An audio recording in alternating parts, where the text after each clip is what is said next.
One of the things that we got to talk about is like how well and how quickly do you process through the thoughts and emotions when making a decision about not only yourself but other people. You know, like a lot of times the decisions made aren't necessarily just going to influence me. You know what I'm saying? Like if I make a decision to sell my house without moving into another house, it influenced not only myself, but it influenced my wife, it influenced my kids. Harper, she wouldn't even stay in the condo. She was like, I'm staying with Mamaw. You know, so like we did get we was on vacation 1 week, and then we were at Revival 2 weeks, so it wasn't like we was there a lot. However, Harper was like, I'm not staying in that condo. It's little, I don't like it, I'm staying with Mamaw. You know, so we have to understand that a lot of times our decisions not only influence us, but influences those around us. And that's what we have to understand, to push through and process through is one of the first things is who else is this going to influence? If I make a decision just based solely on me, there's going to be collateral damage or collateral blessings, you know, and those are the things we have to think about. In 2 Timothy 1:6-7, it says, I remind you to stir up the gift of God which is in you through the laying on of hands, for God has not given us a spirit of fear, but of power, of love, and a sound mind. I love this scripture because it talks about a sound mind.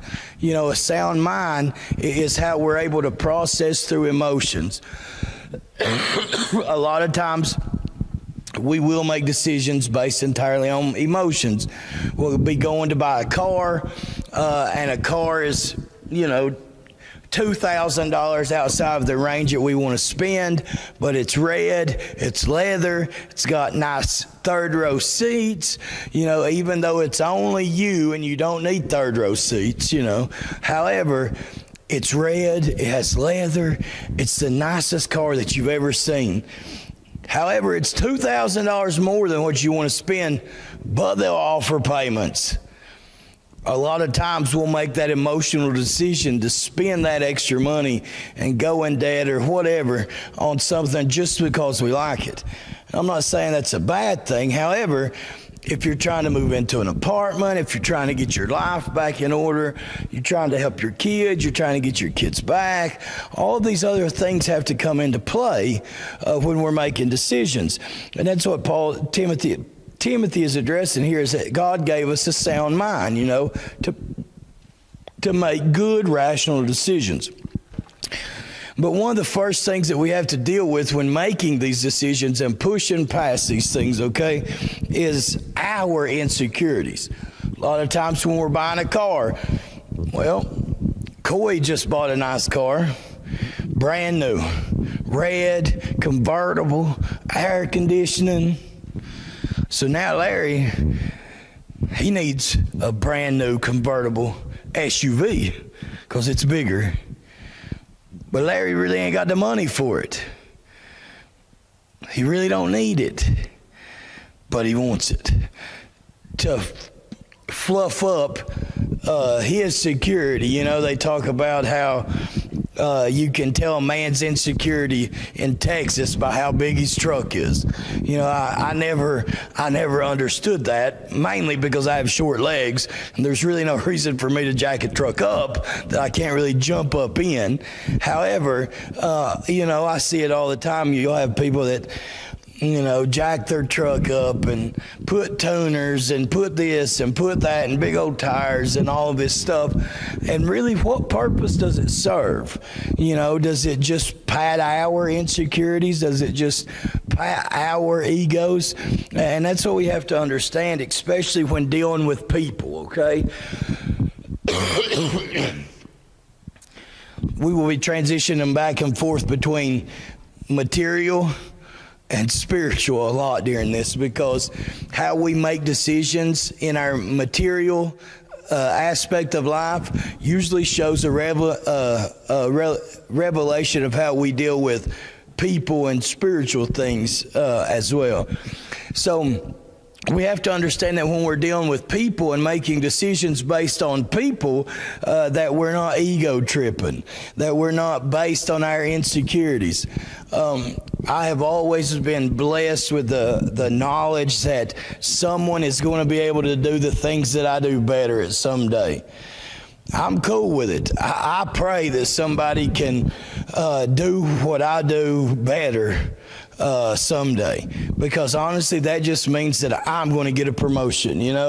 I have been blessed with not being afraid of somebody replacing me, because honestly I'm pretty secure in the place that I'm at, and I know that I am replaceable. But at the same time, God placed me here, so I ain't got to struggle with it. So like when people is coming up and shining and rising stars, one of the things that we tend to do is try to put them in a cage. I read this thing, and I don't know if it's true, but it sounds really good, that you can buy a bull shark and put it in an aquarium, and it'll never get bigger than like 18 or 20 inches. Now, a bull shark can grow up to like 13 foot in the wild. But if you put a bull shark in an aquarium, it won't get no bigger than 18 or 20 inches. And that made me think about how many times that we try to hold people back. We put them in a box or put them in an aquarium because we don't want them to outshine us. It's really relevant when you're fundraising. You'll have a shining star that's going to be amazing, and you don't want to give up your store or whatever, but eventually they take it. One of the biggest and hardest things ever was whenever I transitioned to Jimmy's Meat Market on Chapman Highway. Fundraising, I was used to going far out, good stores, Walmarts, making, good bonuses and having awesome ministry events. And then I got married. And then I had kids. And then I didn't have to go out as far. So I got stuck with Jimmy's Meat Market, which is this little gas station below the old Chapman house on Seymour, going towards Seymour. And this store is horrible, bro. Like, you might make $100 until 5 o'clock. And then everybody gets off and they come and buy beer, because you get a free bag of ice if you buy an 18 bag of beer. So everyone comes to buy beer at this gas station. So from 5 o'clock to pack up, you'll hit goal. But you're not doing much more than $500 or $600 at this store. And it's an ego. You're like, dude, I don't want to be here, man. This sucks. Let me go to this Walmart. But then at the same time, you have a wife or a husband with new kids, with a new baby, new responsibilities. So that decision that I make can't be, well, I'm still going 7 hours to Alabama when I can be 45 minutes or an hour away from my house to spend time with my kids. And the same way goes with the students. The same way goes with people under you. Are you still pushing and pressing that way you get the prestige to stroke your insecurities and stroke your egos? Or are you letting them to step into their own? Are you letting them shine? That's one of the greatest things about leadership that they are, is listen, if somebody under me succeeds, that don't look down on me. That just, I don't want to say glorifies, but it just shows that whatever I'm doing is good. Producing good fruit. So that's what you have to understand when making decisions based on people, is what's the best decision that's going to produce the most fruit? Is it going in debt and buying this car that you don't need? Or by buying this little gas-friendly, economical car that's really good, going to go from point A to point B? And it's an ego issue, an insecurity issue. So now I'm going to ask this. How do you deal and process through your emotions dealing with insecurities and egos? If somebody don't get it, then I'll call on somebody. How do you push through making decisions that's not based on your ego and insecurities? Or if you fail at it, how do you fail at it? Let Brianna say how she deals with Nancy in the t-shirt shop first.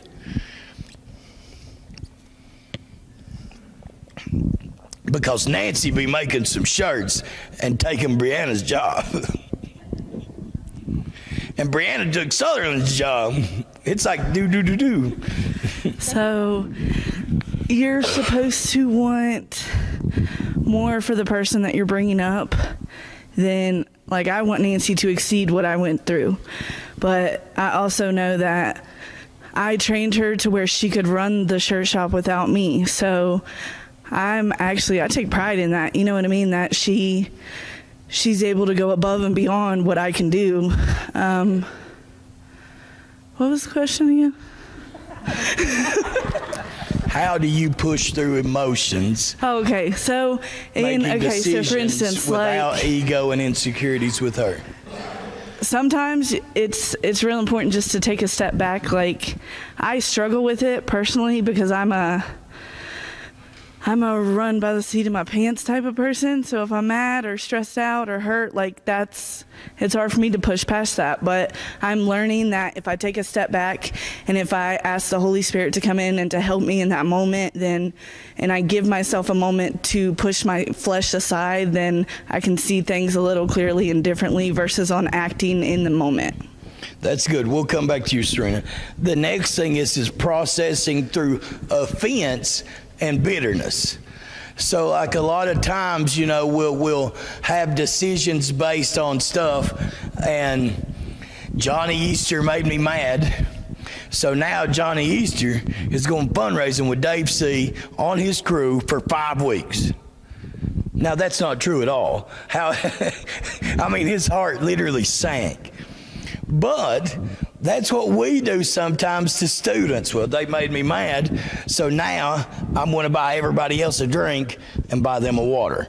Or I'm going to forget about them, or I'm going to assign them to shoveling up the poop in the basements, And listen, we can say that we don't do it, but we do.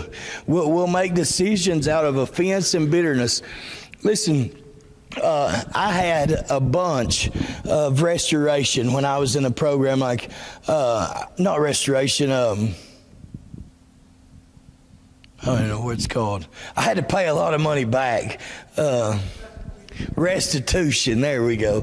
I had to pay a lot of money back. And they were going to actually violate me because I hadn't paid it off in time. And the people that I owed it to felt like I should pay them back, and I should have, don't get it twisted, but I was offended and bitter and pissed, really. So I told my wife I was going to go get the money out of the bank in dollar bills and throw it at the clerk at the courthouse. However, that wouldn't have solved anything and only added to that problem because, one, the clerk didn't have nothing to do with it. But two, my decision would have been based entirely on bitterness and unforgiveness and offense, really. So a lot of times what we have to do is once we get past egos and insecurities is they'll be tied to a bitterness or an offense. Well, she gets more credit than I got when I did the same thing she did, So not only does it stroke our insecurity and our ego, but then it offends us because our leader is recognizing someone under us for doing the exact same thing that we did and that we didn't get recognized. And it's hard. It'll push you into a bad place, It makes you think, makes me think about when David was confronted by Nathan. David was caught up.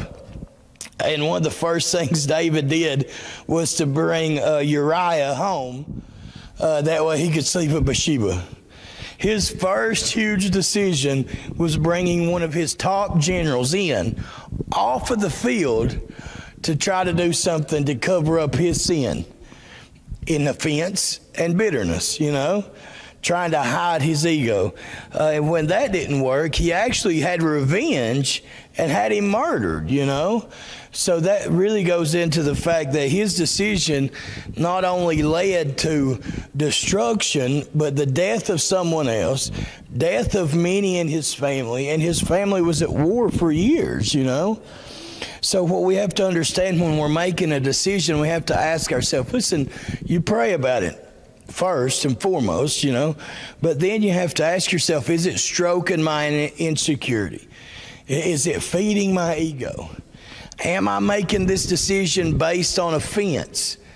Am I making this decision based on bitterness? Am I making this decision on revenge?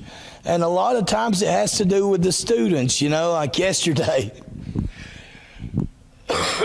Yesterday we was trying to move some stuff real fast, and we got this new young kid, and you ever get those new young kids that you can just tell he's going to annoy the piss out of you, woman or man. It's just like you look at them, they're 20-year-old, they know everything, and like you just want to punch them in the face, really.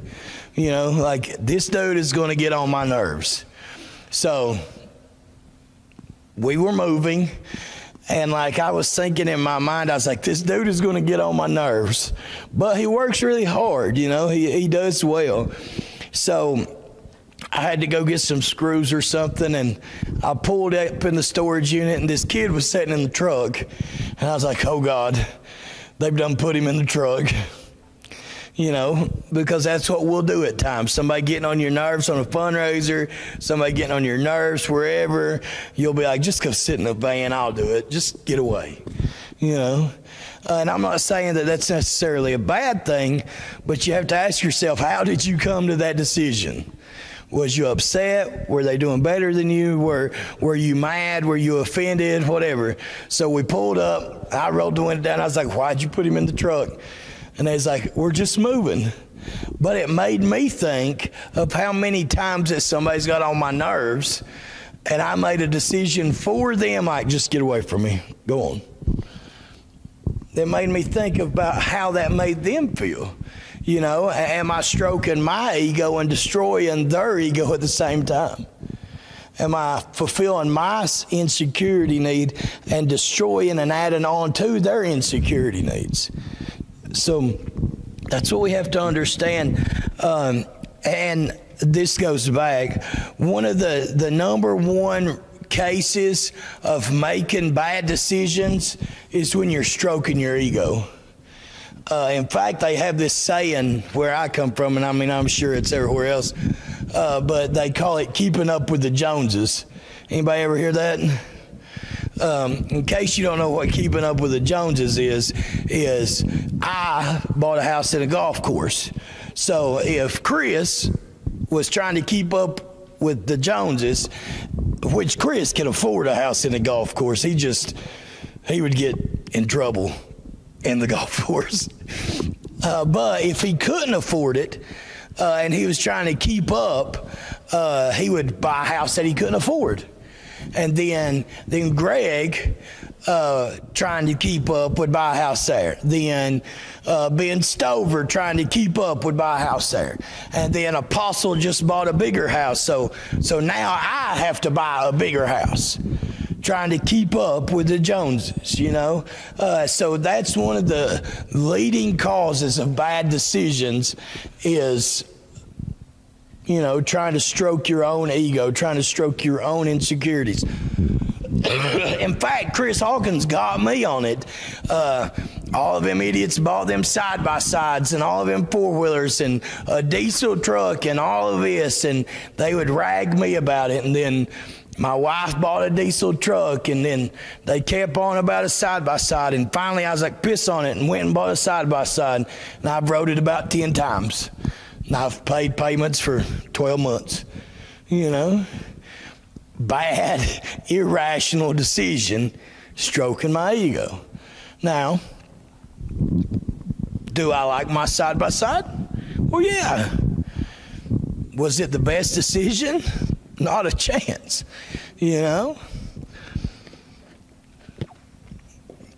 So how do y'all deal with people not things.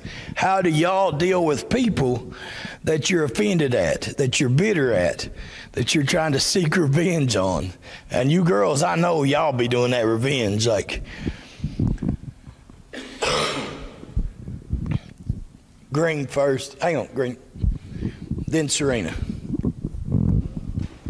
He acts like he's old or something. Crippled around. How do you make decisions regarding other people that you're offended, bitter, trying to exert revenge on?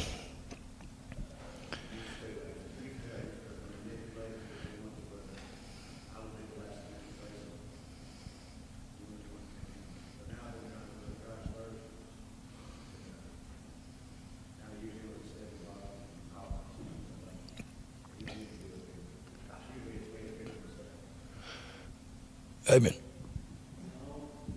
Was it Green? I doubt it. Serena, get. Probably not. I used to try to get back at them, like I knew they had flaws, find it, use it against them in whatever I could to it'd be like, well, I'll prove it to you or something. But now, being here in Life Changers and changing my mindsets, my ways, I see they might be going through something, they might be battling something. So, and at the same time, have I triggered something, or is it just something about me that they're trying to work through themselves?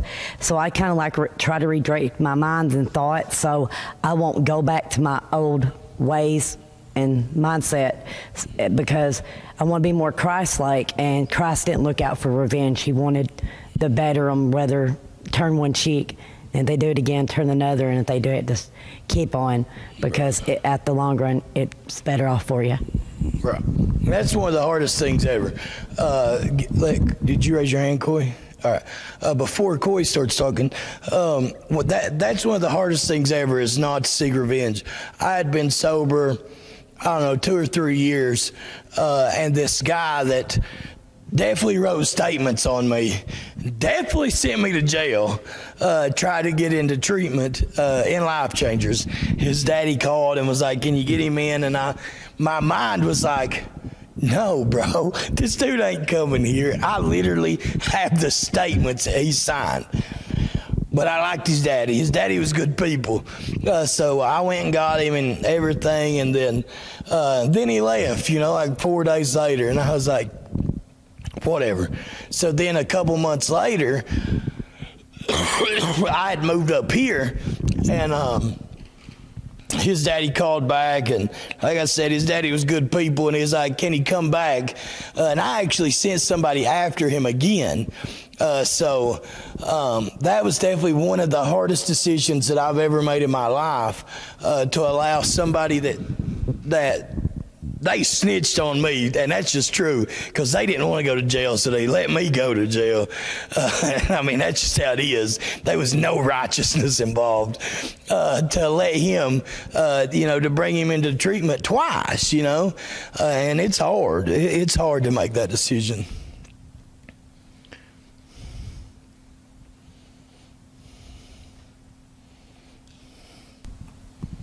I know for myself, in the past, when I would be offended, it was all revenge and all vengeance was mine, and I was going to seek it, even if I had to use other people around me to get that revenge. But here's recently, when I get offended or I feel bitterness coming up, because I have a big mouth, and I will say it, and I will voice and vocalize what's irritating me, and that's just how I am. And I'm working on it. But I know, it'll start disrupting my life and my everyday, whatever I'm doing. I'm constantly thinking about it, or I'm getting away from that person because I'm I can't be near them. They're making me crazy. So what I have to do is I'll go to that person in a quiet place, not in front of everybody or whatever, and I'll just give them a hug, and I'll say hey, I'm really offended with you, and this is why, or man, this really drove me crazy when you did this. and I tried to get this off. And 9 times out of 10, it was just my own self-building a resentment towards them because I perceived that they should have been doing something the way I wanted them to do it instead of just letting them be themselves. Until that last part, you was definitely more holy than all of us combined, because there's no way ever I would have went and hugged somebody and be like, "You offended me." You know, I mean, that's good though. I mean, that is. I have to push through it because I've been That's mean. truly the example that we should turn it off. It's good. That's truly the example that we should all follow. You know, like if you're offended with somebody and you have to make a decision that influences them, you should definitely tell them, like, "Listen, I'm offended." But what happens a lot of times is what Joseph didn't do. You know, Joseph could have snitched on all these people and killed them, you know. But Joseph didn't. You know, Joseph was put in jail, sold, lied about in Potiphar's wife, and all this stuff. But Joseph is the example of that, telling him that, you know, that he was offended, but forgiven and moving on, you know. All right. The next thing in regards to making decisions is getting past lies and deceptions.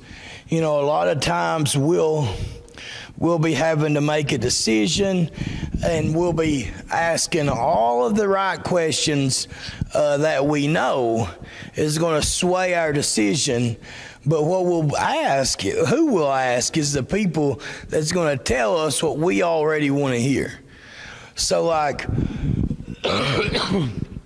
if we're going to buy a new truck and you want a diesel truck, but you can't really afford a diesel truck, you're going to call Chris Hawkins and be like, "Hey, what would you buy, a gas or a diesel?" He is not going to tell you to buy a gas truck. He doesn't know that you can't really afford it. He doesn't know that it's going to strap you. But he's going to tell you the best decision is to buy a diesel truck. Now, he's not lying by no means. But you're deceiving your own heart. You're trying to get a co-signer. You'll be like, this is a good example. You'll be like, McDonald's is paying $15 an hour. I can work 50 hours times 15. I can make $750 a week at McDonald's. God, that's a lot of hours, so let me divide that. 50 hours a week, that's 10 hours overtime. So you ain't even getting time and a half. I could make $750 a week at McDonald's. I ain't got to go fundraising. I ain't got to deal with Jared. I ain't got to deal with Johnny Easter. I can make $750 a week at McDonald's. So then you'll call somebody and be like, "We can make $750 a week at McDonald's." But see, that's a lie and a deception, because yes, you'll make $750 if you work 10 hours overtime at McDonald's. You ever get overtime at McDonald's, Johnny? I know you've worked there like 90 times. Okay, so $750, okay? Then you're going minus $200 for taxes. Then you're going minus $150 for gas.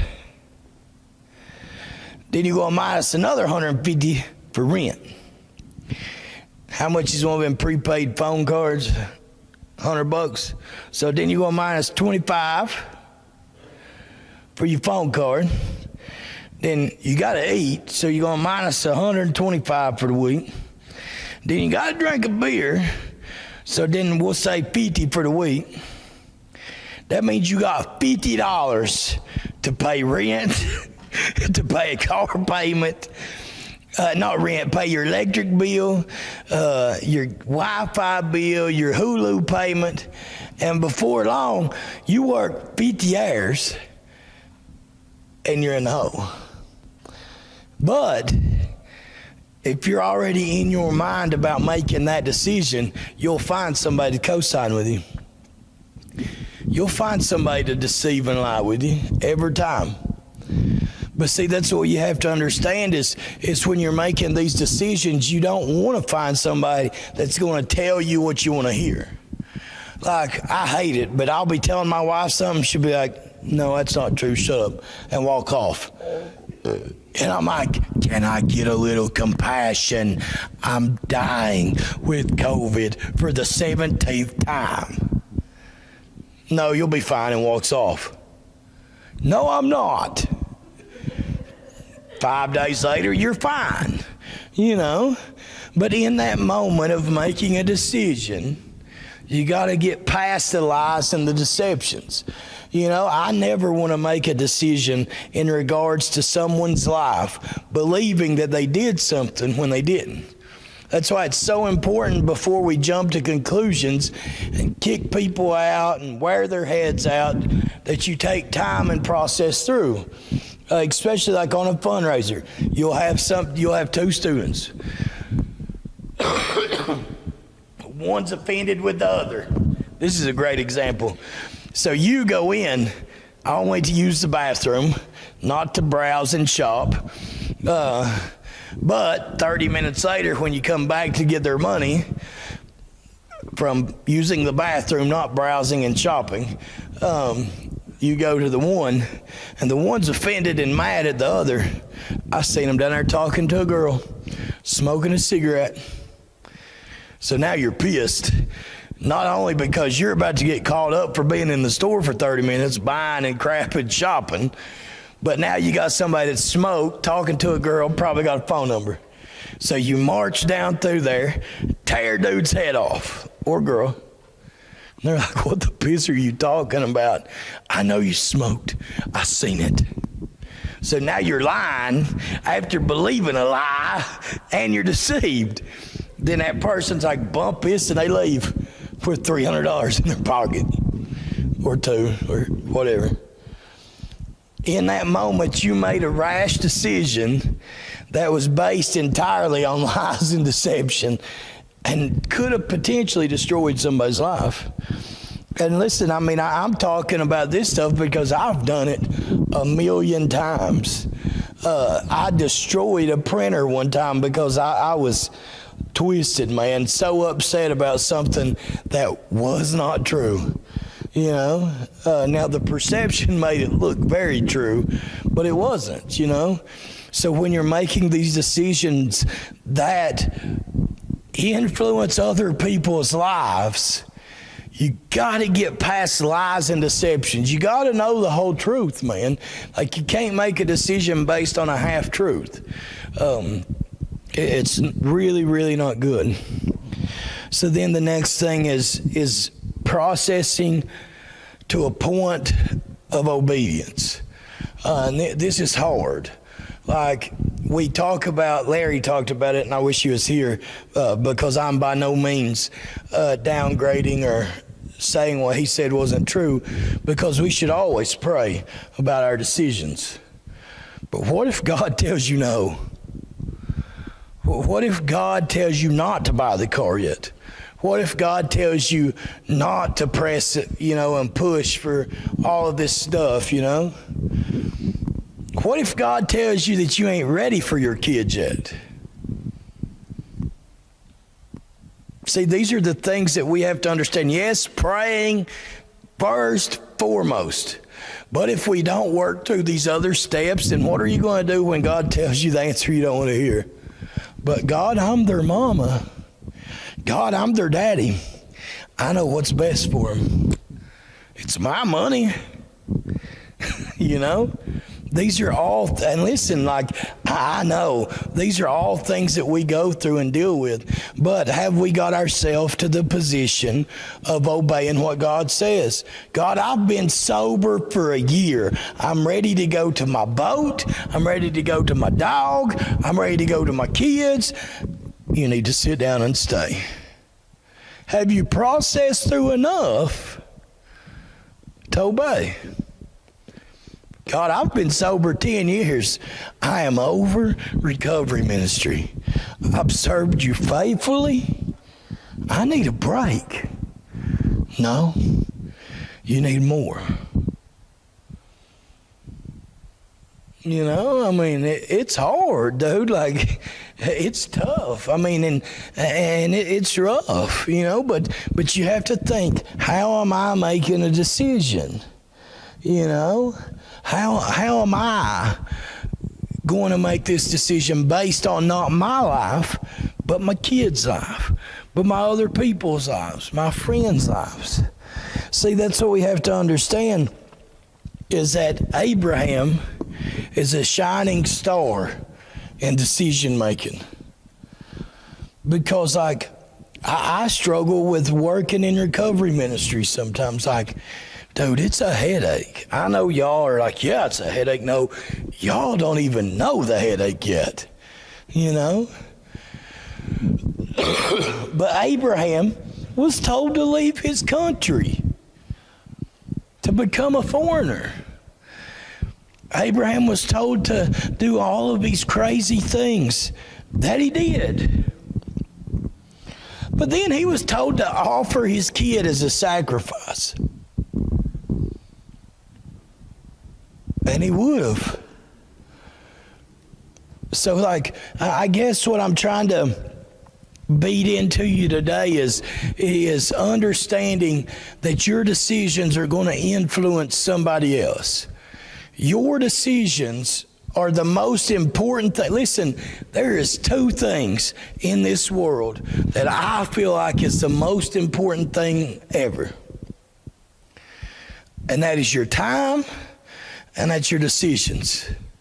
Because can't nobody take away from your time, and can't nobody make a decision for you. Those are the only two things that are yours. How I spend my time is up to me. Listen, even in prison, how you spend your time is up to you. In this life, how you spend your time is up to you. What decisions you make, nobody else can make them for you. Like if you take a woman on a date, you're like, well, what do you want to eat? And they're going to say it don't matter. Then you order something for them, and you're in your mind, I made a decision. No, you didn't. She made a decision for you to pick what she ate. She made that decision. Just like me, my wife's like, what do you want to eat? I don't care, pick something. Well, my wife picked something that I don't like. I didn't make that decision. This was your fault. No, I told you to pick. I made a decision. So that's what we have to understand, that all of our time and all of our decisions are on us.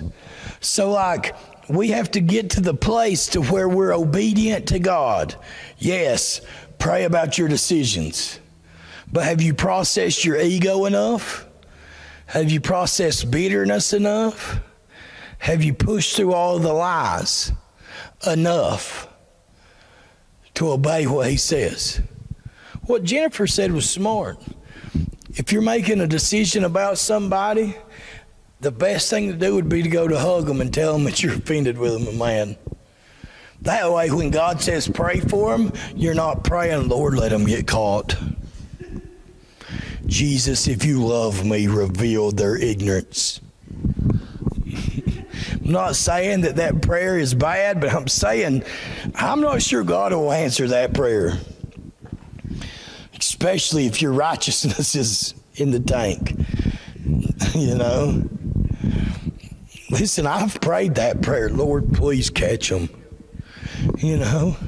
Show their sins now. You know? Shine a light on their darkness. But these are the decisions we make, you know. I'm ready to go home. Are you? I'm ready for something new. Are you? Have you processed through all of this stuff? I love the fact that Johnny and Jennifer's in here. Jennifer's like, yeah, I got to be slow with my kids. And Johnny's like, I've worked at McDonald's 72 times. You don't never get paid $7.50. you ever get paid $7.50 a week, Johnny? Don't never work like that. But I encourage y'all, listen, these are important because now yous are big boys and big girls. You got to make decisions for yourself. And whether you believe it or not, you're making a decision. So it's important to make wise decisions. Like I said, never, ever, ever sell your house and not be able to move into your new house the same day. It's stupid. Dumbest decision I've ever made in my life. And let me tell you, I've made some doozies, you know. So I just encourage y'all during this break to reflect about class, but most of all, literally reevaluate, look into your decision-making habits. And we'll take a break. We'll take a bathroom break before my wife comes, but she'll be here in a few minutes. But I'm just going to pray out, and hopefully we'll see you all in about 6 weeks. So, Father, I thank you for everything you're doing, Lord. I thank you for grace and mercy, Father. And, Lord, I just pray that we make better decisions, more decisions influenced by you, Father. And we give you glory and honor and praise for everything you're doing. In Jesus' name, amen.